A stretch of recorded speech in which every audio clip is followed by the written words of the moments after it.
Hello! My name is Khalid Taylor, and first and foremost, I would like to start this video out with gratitude and thank you to my community, to my family, both blood and chosen, to my ancestors, to everyone and everything, both physical and non-physical, that is guiding and blessing my life. God is good all the time, period. Great. So, on that note, I want to talk about change. I think that change is the only constant in life. It can move through our life so inconsequentially that we don't even notice it, up into the place where it can shake us to our very core, and everything in between.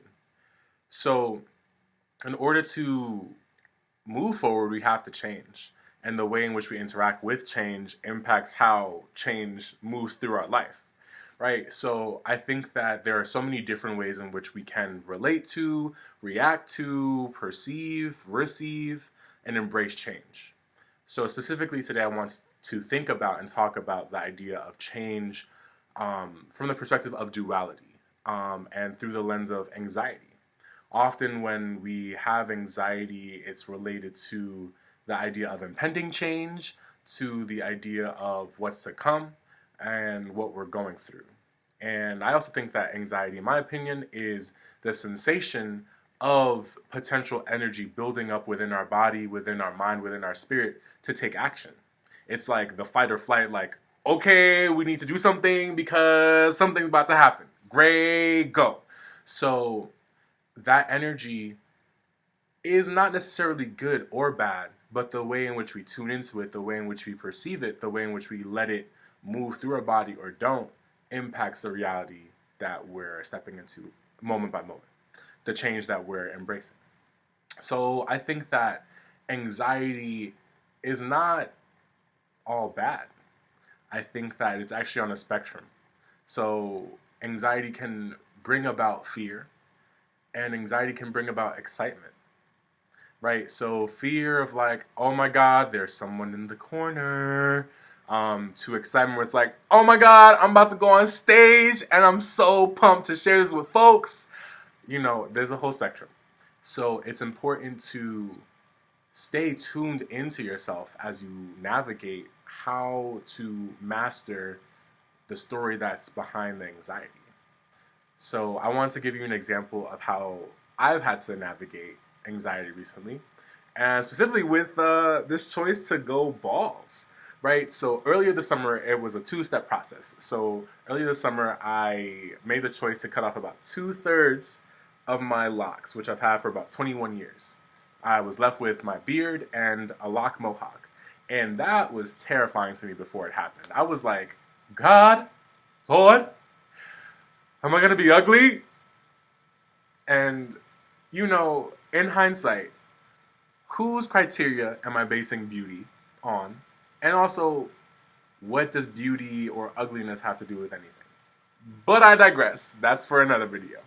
Essentially, I was shaking. I was nauseous. I had a headache. I had a whole meditative ritual to step into this change. And it was like cutting off a limb. I was like so nervous. I had anticipated some of the worst case scenarios of like, what am I gonna do without this hair that has been a part of my identity for so long? Am I gonna make it through this change in one piece without pieces of me, literally? And so this reminds me of a quote that my dad used to tell me when I was little, saying that a coward dies 1,000 deaths. So my dad has a southern accent, and so when I was little, I used to think that he was saying a cow would die 1,000 deaths. And I was like, why is this cow dying 1,000 times? Someone needs to get this cow some help.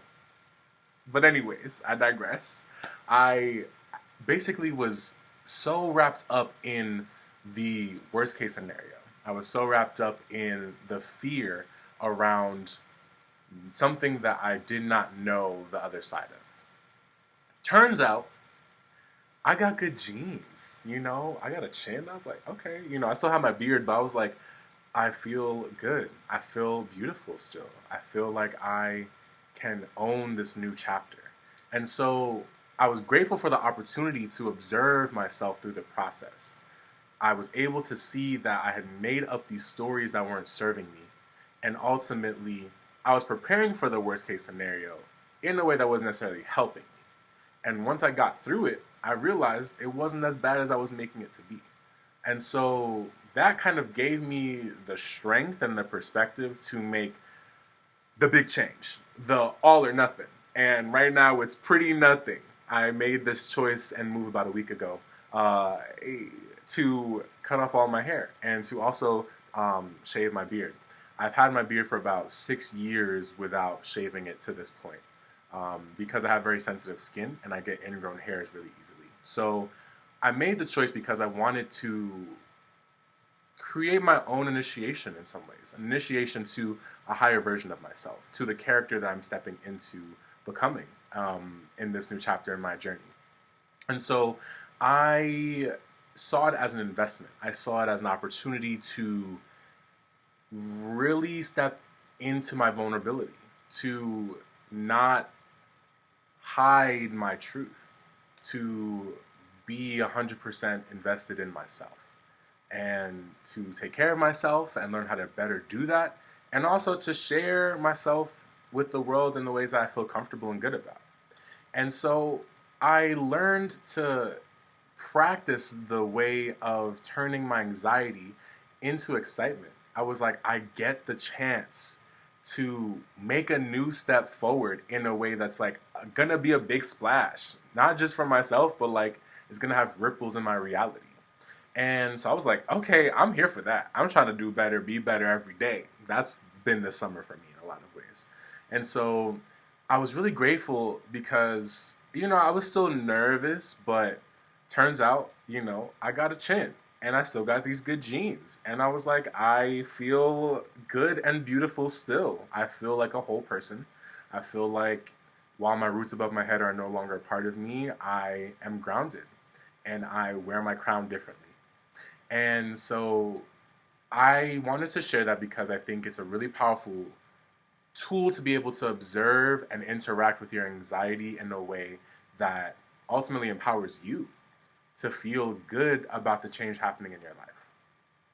And so I wanted to leave you with a tool. Essentially, it was something that I actually saw on Facebook, which I was really grateful for.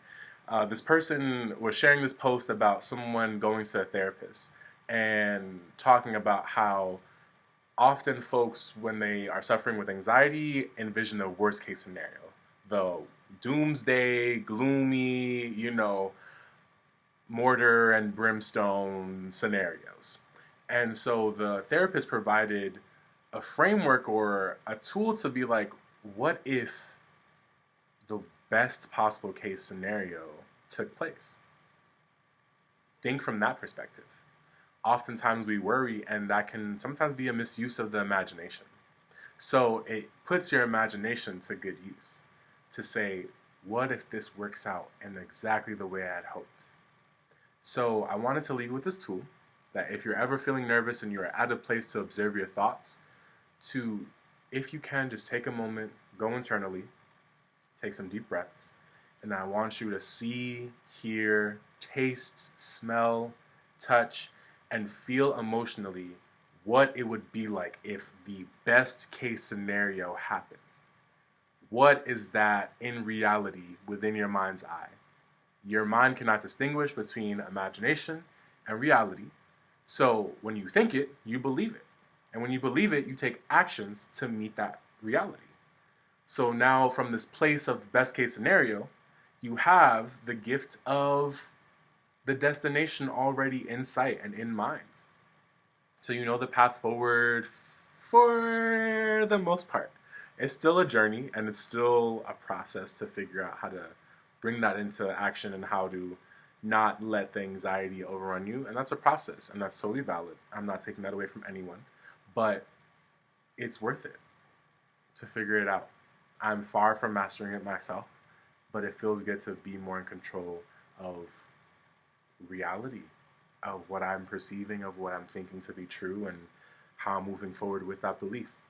So I would love to hear your thoughts. I would love to hear the stories that you would like to create in your reality. So if you have any questions, comments, affirmations. Like, I'm open and receptive to all that good. To any feedback. So if you want to message me or comment below, like, I'm really open. This is what I love to do. This is what I will be doing moving forward. Period. So yeah, I'm gonna go take care of this crown and this face. And until the next one, much love, much gratitude, much peace, and ashe.